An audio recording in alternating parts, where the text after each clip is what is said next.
Hi, Kasaragod ചാനലിലേക്ക് സ്വാഗതം. ഇന്ന് നമ്മൾ ചെമ്മനാട് ഗ്രാമപഞ്ചായത്തിലെ 2ാം വാർഡിൽ ത്രിതല പഞ്ചായത്ത് തെരഞ്ഞെടുപ്പിൽ ചെമ്മനാട് ഗ്രാമപഞ്ചായത്തിലേക്ക് മത്സരിക്കുന്ന 3 സ്ഥാനാർത്ഥികളെ പരിചയപ്പെടുത്തുകയാണ്. അവരുമായി ആലിച്ചേരി വാർഡിൻ്റെ വിവിധ വിഷയങ്ങളിൽ, വികസന കാര്യങ്ങളിൽ സംവദിക്കുകയാണ്. ഐക്യജനാധിപത്യ മുന്നണിയുടെ സ്ഥാനാർത്ഥിയായി ഐക്യമുന്നണിയുടെ സാരഥി മൻസൂർ കുരിക്കൾ മത്സരിക്കുമ്പോൾ, ഇടതുമുന്നണി സ്ഥാനാർത്ഥിയായി CPIയുടെ യുവജനങ്ങളുടെ പ്രതീക്ഷയായ ഉണ്ണി മാടിക്കാൽ മത്സരിക്കുകയാണ്. 2 മുന്നണികളോടൊപ്പം തന്നെ BJPയുടെ വിഷ്ണു മത്സരിക്കുന്നുണ്ട്. 3 സ്ഥാനാർത്ഥികളും ഒപ്പത്തിനൊപ്പമെന്ന നിലയിലാണ് ആലിച്ചേരി വാർഡ്. ആലിച്ചേരി വാർഡിൽ ഒരു ത്രികോണ മത്സരമാണ് നടക്കുന്നത്. വലിയൊരു വാർഡാണ് ചെമ്മനാട് ഗ്രാമപഞ്ചായത്തിലെ ആലിച്ചേരി വാർഡ്. നമുക്ക് ആലിച്ചേരി വാർഡിൻ്റെ വികസനങ്ങളെപ്പറ്റി, സ്ഥാനാർത്ഥികളുടെ മനസ്സിലുള്ള സങ്കല്പങ്ങൾ അറിയാം. ഈ 3 സ്ഥാനാർത്ഥികളുടെയും വികസന കാര്യങ്ങളിൽ അവർ പറയുന്നത് നിങ്ങളുടെ മുമ്പിലേക്ക് എത്തിക്കുകയാണ് കാസർഗോഡ് ചാനൽ.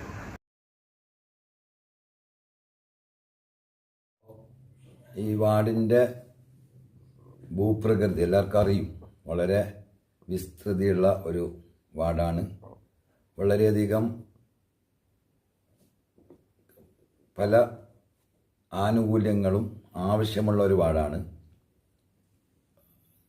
ഒരു ഉൾപ്രദേശം എന്ന നിലയിൽ ഒട്ടനവധി ആനുകൂല്യങ്ങൾ ആവശ്യമുള്ളവരാണ് ഈ വാർഡിലെ ഭൂരിഭാഗം വോട്ടർമാരും. അതുകൊണ്ട് തന്നെ ഈ വാർഡിനെ പ്രതിനിധീകരിക്കുക എന്നത് വളരെ പ്രയാസപ്പെട്ട ഒരു കാര്യം തന്നെയാണ്. അതിനെ പ്രവർത്തനം കൊണ്ട് മറികടക്കാനാണ് UDFൻ്റെ മെമ്പർമാരൊക്കെ ശ്രമിച്ചിട്ടുള്ളത്. ഞാൻ ഇതിനു മുമ്പ് ഈ വാർഡിനെ പ്രതികരിച്ച സമയം 2010-15 കാലയളവിൽ, അതിനു മുമ്പ് അഡ്വക്കേറ്റ് ഉണ്ണികൃഷ്ണനും അനീസ പാലത്തൊക്കെ ഒരുപാട് പ്രവർത്തനങ്ങൾ ചെയ്തിട്ടുണ്ട്. അത് ഈ വാർഡിലെ ജനങ്ങൾക്ക് നേരിട്ട് കഴിഞ്ഞ കുറേ വർഷങ്ങളായി UDF സ്ഥിരമായി ഭരിച്ചു വരുന്ന ഒരു വാർഡാണ് നമ്മുടെ 2ാം വാർഡായ ആലിച്ചേരി. പക്ഷേ നമ്മളൊന്ന് പിറകോട്ട് തിരിഞ്ഞു നോക്കുകയാണെങ്കിൽ ഇവിടെ യാതൊരുവിധ വികസന പ്രവർത്തനം അവർക്ക് ഇതുവരെ കൊണ്ടുവരാൻ സാധിച്ചിട്ടില്ല. കഴിഞ്ഞ 5 വർഷത്തെ വികസന പ്രവർത്തനത്തിന് തന്നെ പറയുകയാണെങ്കിൽ നമ്മൾ ചോദിക്കുന്ന ചോദ്യങ്ങൾക്ക് യാതൊരുവിധ മറുപടി അവർ തരുന്നില്ല. എല്ലാ വാർഡുകളിലും തെരഞ്ഞെടുപ്പിനെ സമീപിക്കുന്നത് എല്ലാ പാർട്ടികളും കഴിഞ്ഞ 5 വർഷത്തെ വികസന പ്രവർത്തനങ്ങളുടെ ഒരു പ്രോഗ്രസ് റിപ്പോർട്ട് കാഴ്ചവെച്ചുകൊണ്ടാണ്. പക്ഷേ ഇവിടുത്തെ ജനങ്ങളും വോട്ടർമാരും അവരോട് കഴിഞ്ഞ 5 വർഷത്തെ വികസന പ്രവർത്തനങ്ങളെക്കുറിച്ച് ചോദിക്കുമ്പോൾ അവർക്ക് യാതൊരുവിധ മറുപടിയുമില്ല. കഴിഞ്ഞ 5 വർഷത്തിൽ ഈ വാർഡ് മെമ്പർ ആരാണെന്ന് പോലും അറിയാത്ത പല മെമ്പർമാരും നമ്മളെ വാർഡിലുണ്ട്. ഇത് UDFൻ്റെ ഒരു കെട്ടുക്ക് സ്ഥാനാർത്ഥിയാണെന്നേ പറയാൻ പറ്റുള്ളൂ. ഈ ജനങ്ങളെ അറിയാത്ത, വാർഡിനെ കുറിച്ച് അറിയാത്ത ഒരു സ്ഥാനാർത്ഥിയെ അവർ എഴുന്നള്ളിച്ച് കൊണ്ടുവന്ന് നിർത്തിയിട്ട് നമ്മുടെ വാർഡിൻ്റെ വികസന മുരടിപ്പിന് പ്രധാന ഒരു കാരണമാവുകയാണ് ചെയ്തത്. ഇത് പറയുകയാണെങ്കിൽ UDFൻ്റെ ഏറ്റവും വലിയ ജനങ്ങളോടുള്ള ദ്രോഹമായിട്ട് ഇത് നമുക്ക് സൂചിപ്പിക്കാം. 2010 ഞാൻ ജയിച്ചതിന് ശേഷം പുതിയ പല പദ്ധതികൾക്കും തുടക്കം കുറിക്കാൻ സാധിച്ചിട്ടുണ്ട്. അതിലേറ്റവും പ്രധാനപ്പെട്ടത് കുറേ ഉൾപ്രദേശങ്ങൾ ചേർന്നൊരു വാർഡെന്ന നിലയിൽ പല പ്രദേശങ്ങൾ, അതിലിപ്പോൾ കൊമ്പനടുക്കം, ആലിച്ചേരി, കപ്പനടുക്കം, പാലോത്ത്, ആലക്കമ്പടിക്കൽ, ആലക്കയം, അതേപോലെ കൈന്താറ്, ചാളക്കാല്, തൊടുക്കളം, കല്ലുവളപ്പ് തുടങ്ങിയ പ്രദേശങ്ങൾ ഉൾപ്പെട്ട പാൽച്ചടക്കം വരെയുള്ള വലിയ ഒരു പ്രദേശമായ ഈ വാർഡിൽ ആദ്യം തന്നെ ഏറ്റവും ന്യായമായ ആവശ്യം എന്ന നിലക്ക് പാലോത്ത് ഒരു വലിയ പദ്ധതിക്ക് അന്ന് തുടക്കം കുറിക്കാൻ സാധിച്ചിട്ടുണ്ട്. ബഹുമാന്യനായ മൺമറഞ്ഞു പോയ അന്നത്തെ ബ്ലോക്ക് പഞ്ചായത്ത് മെമ്പർ, എൻ്റെ സുഹൃത്ത് PB അഷ്റഫ്, അദ്ദേഹത്തിൻ്റെ പൂർണ്ണമായ പിന്തുണയോടുകൂടി പാലോത്ത് കരക്കക്കാൽ റോഡ് ഒട്ടനേകം ജനങ്ങൾ, കുട്ടികളടക്കം ഉപയോഗിക്കാൻ പറ്റുന്ന രീതിയിലുള്ള ഒരു റോഡിന് തുടക്കം കുറിക്കാൻ സാധിച്ചു എന്നത് തന്നെയാണ് ഏറ്റവും വലിയ സന്തോഷം. അവിടെ കുട്ടികൾക്ക് പോലും സ്കൂളിലേക്ക് അല്ലെങ്കിൽ മദ്രസയിലേക്കൊക്കെ പോകണമെങ്കിൽ നിറഞ്ഞ് കവിഞ്ഞൊഴുകുന്ന തോടിൻ്റെ അത്ര റിസ്ക് എടുത്തിട്ടാണ് അവർക്ക് സ്കൂളിലും മദ്രസയിലൊക്കെ പോകാൻ വളരെയധികം പ്രയാസപ്പെടുന്ന ഒരവസ്ഥയിൽ നിന്ന് ഒരു തുടക്കമെന്ന നിലയിൽ ഇപ്പോൾ ഏകദേശം ഒരു 200 മീറ്ററോളം ദൂരത്തിൽ റോഡ് തയ്യാറായിട്ടുണ്ട്. അതേപോലെ അന്ന് 2011 കൊമ്പനടുക്കം അംഗൻവാടി മുമ്പത്തെ കെട്ടിടം തകർന്ന് വീണ ഒരവസ്ഥയിൽ ഞാൻ മെമ്പറായി വന്ന സമയത്ത് 5-8 ലക്ഷം രൂപ ചെലവഴിച്ച് കൊമ്പനടുക്കം അംഗൻവാടിക്ക് മനോഹരമായ ഒരു കെട്ടിടം പണിയാൻ കഴിഞ്ഞത് വളരെ ഒരു എൻ്റെ പൊതുപ്രവർത്തനത്തിൽ ഒരു നാഴികക്കല്ലായി ഞാൻ കാണുന്നു. അതേപോലെ വാടക കെട്ടിടത്തിൽ പ്രവർത്തിച്ചിരുന്ന പാലോത്ത് അംഗൻവാടി, മാടിക്കാല് ഒരു വാടക കെട്ടിടത്തിൽ പ്രവർത്തിച്ചിരുന്ന അംഗൻവാടിക്ക് പുതിയ ഒരു കെട്ടിടം ആ കാലയളവിൽ പെട്ടെന്ന് തന്നെ പൂർത്തീകരിച്ച് കൊടുക്കാൻ കഴിഞ്ഞു. 10 ലക്ഷം രൂപയിലധികം ചെലവഴിച്ച് മനോഹരമായ അംഗൻവാടി കെട്ടിടമാണ് പാലോത്ത് നിവാസികൾക്ക് വേണ്ടി നമ്മൾ സമർപ്പിച്ചത്. ഏറ്റവും കൂടുതൽ ഇവിടെ ബാധിക്കുന്ന ഒന്ന് റോഡുകളുടെ ശോചനീയാവസ്ഥയാണ്. മുഴുവൻ റോഡും പൊട്ടിപ്പൊളിഞ്ഞ് കിടക്കുകയാണ്. കഴിഞ്ഞ 5 വർഷമായി നമ്മൾ ഈ വാർഡിൽ ഒന്ന് ചുറ്റിപ്പറ്റി ഒന്ന് കാണുകയാണെങ്കിൽ മിക്ക റോഡുകളും അതിൻ്റെ പ്രവർത്തനം പൂർണ്ണമായി ഒരു തകർച്ചയെ നേരിട്ടുകൊണ്ടിരിക്കുന്ന അവസ്ഥയാണ്. അത് മുൻഗണന നമ്മൾ ആദ്യം റോഡിനാണ് കൊടുക്കുക. പിന്നെ പാലോത്ത് ഭാഗത്തുള്ള കാലാകാലങ്ങളായുള്ള ഒരു പ്രശ്നമാണ് അവിടുന്ന് ഈ കൊളമ്പക്കാൽ ഭാഗത്തേക്കുള്ള റോഡിൻ്റെ പൂർത്തീകരിക്കാൻ പറ്റാത്ത ഒരു പ്രോജക്റ്റ്. അത് ബ്ലോക്ക് പഞ്ചായത്ത്, ജില്ലാ പഞ്ചായത്ത്, മന്ത്രി, MLA എന്നിവരെ ബന്ധപ്പെടുത്തി ആ പ്രവൃത്തി പൂർത്തീകരിക്കണമെന്ന ഒരു തീരുമാനം എൻ്റെ മനസ്സിലുണ്ട്. കൂടാതെ കുടിവെള്ള പ്രശ്നം മുൻ വർഷങ്ങളിൽ രാജീവ് ഗാന്ധി കുടിവെള്ള പദ്ധതി തുടങ്ങിയെങ്കിലും അതിനെ നല്ല രീതിയിൽ മുന്നോട്ട് കൊണ്ടുപോകാൻ ഈ കഴിഞ്ഞ UDF മെമ്പർക്ക് സാധിച്ചിട്ടില്ല. ഈ നമ്മൾ ഇറങ്ങി ചെല്ലുമ്പോൾ കൂടുതലായി അറിയപ്പെടുന്ന കാര്യമാണ് കുടിവെള്ളം ഇല്ല എന്നുള്ളത്. അത് നല്ല രീതിയിൽ ഒരു ബുദ്ധിമുട്ട് അനുഭവപ്പെടുന്ന ജനതയാണ് 2ാം വാർഡിലുള്ളത്. പിന്നെ പാർപ്പിടം, 2ാം വാർഡിലുള്ള പല അർഹരായ കുടുംബങ്ങൾക്കും ഇപ്പോഴും വീട് ലഭിച്ചിട്ടില്ല. ആ പഞ്ചായത്തിന് ദിനംപ്രതി ലഭിക്കുന്ന വീട് എവിടെ പോയി എന്നുള്ളതിൻ്റെ കണക്ക് നമുക്ക് മനസ്സിലാകുന്നില്ല. അർഹരായതെന്ന് പറഞ്ഞാൽ ആർക്കും കണ്ണും പൂട്ടി വിശ്വസിക്കാൻ പറ്റാവുന്ന പല കുടുംബത്തിനും ഏറ്റവും കാർഷിക മേഖല ഉൾപ്പെടുന്ന ഒരു പ്രദേശമെന്ന നിലയിൽ കാർഷിക മേഖലയിൽ ഒരുപാട് പദ്ധതികൾ ഈ വാർഡിൻ്റെ ചരിത്രത്തിൽ തന്നെ ആദ്യമായി, നമ്മുടെ ഈ പ്രദേശത്ത് തന്നെ ചരിത്രത്തിൽ ആദ്യമായി ജില്ലാ പഞ്ചായത്തുമായി സഹകരിച്ച് 2 ക്ലസ്റ്ററുകൾ, ഒന്ന് തെങ്ങ് കൃഷിക്കുള്ള ക്ലസ്റ്റർ, അതേപോലെ കവുങ്ങ് കൃഷിക്കുള്ള ക്ലസ്റ്റർ, 20 ലക്ഷം രൂപ വീതം 2 ക്ലസ്റ്ററുകളായിട്ടന്ന് കർഷകർക്ക് വളവും അതേപോലെ പംസെറ്റുകളും അങ്ങനെയുള്ള കാർഷിക മേഖലയ്ക്കുള്ള ഒരു പദ്ധതി എന്ന നിലയിൽ നടപ്പിലാക്കാൻ കഴിഞ്ഞത് ഏറ്റവും വലിയ സന്തോഷം നൽകുന്ന കാര്യമാണ്. അതേപോലെ അടിസ്ഥാന വികസന കാര്യത്തിൽ നമ്മുടെ പല ഊട് വഴികളുള്ള പിന്നെ ഒരു വാർഡ് എന്ന നിലയിൽ അതൊക്കെ വിപുലീകരിച്ച് റോഡുണ്ടാക്കാൻ, അതിലേറ്റവും പ്രധാനപ്പെട്ടത് മനക്കോത്ത് ഒരു പുതിയ റോഡ് ഒരു 10ഓളം കുടുംബങ്ങൾക്ക്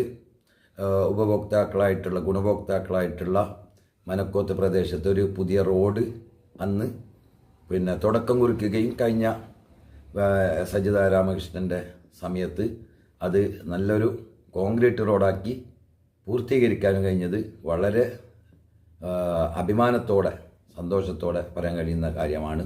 അതേപോലെ ഭവന പദ്ധതി 5 വർഷം 2010-15 ഏകദേശം 48ഓളം ഭവനരഹിതർക്കാണ് എനിക്ക് വീട് നൽകാനും അത് പൂർത്തീകരിക്കാനും കഴിഞ്ഞിട്ടുള്ളത്. അതേറ്റവും എനിക്ക് ഒരു അഭിമാനമുള്ള. നാട് നേരിടുന്ന ഏറ്റവും വലിയൊരു പ്രശ്നമാണ് പ്ലാസ്റ്റിക്.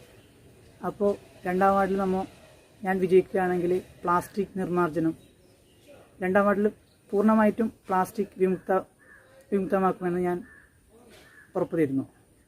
അതേപോലെ തന്നെ ഏറ്റവും നമ്മൾ മാർച്ച് ഏപ്രിൽ മാസങ്ങളിൽ തന്നെ നമ്മുടെ ഈ 2ാം വാർഡിൽ കുടിവെള്ള ക്ഷാമം.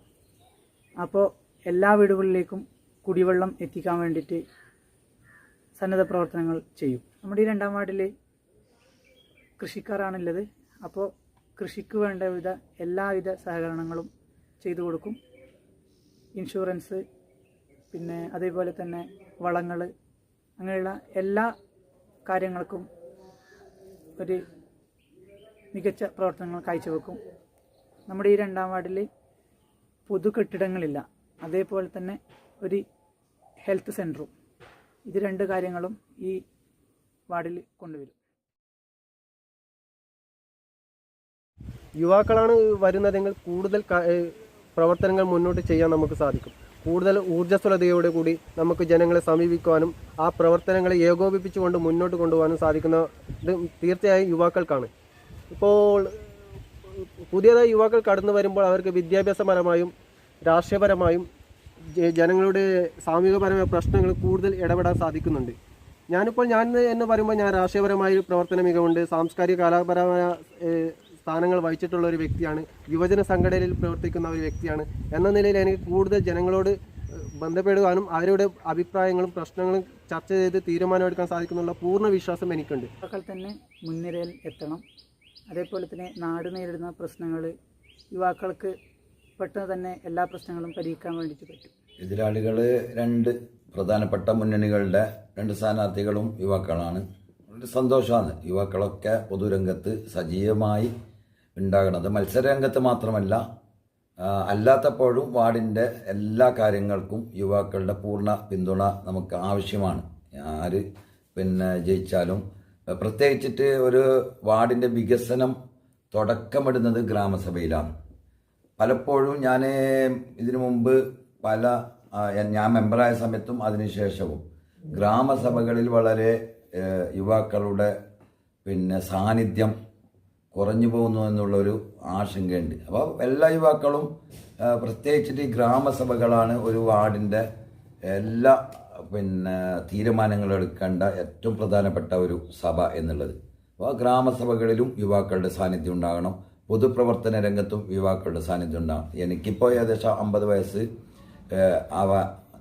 ഈ ഡിസംബറിൽ തന്നെയാണ് 50 വയസ്സ് പൂർത്തിയാകുന്നത്. പക്ഷെ ഞാൻ എൻ്റെ മനസ്സുകൊണ്ട് ഒരു യുവാവ് എന്ന ഒരു തോന്നൽ ഇപ്പോഴും എനിക്കുണ്ട്. അതുകൊണ്ട് തീർച്ചയായിട്ടും എനിക്ക് ഈ വാർഡിൻ്റെ എല്ലാ മുക്കുമൂലയിലേക്കും ഓടിയെത്താനും എല്ലാവരുടെ പ്രശ്നങ്ങളിൽ ഇടപെടാനും മുമ്പത്തെ പോലെ തന്നെ എല്ലാ കാര്യങ്ങളിലും സജീവ സാന്നിധ്യമാകാനും പറ്റുമെന്നുള്ള പൂർണ്ണ വിശ്വാസം എനിക്കുണ്ട്.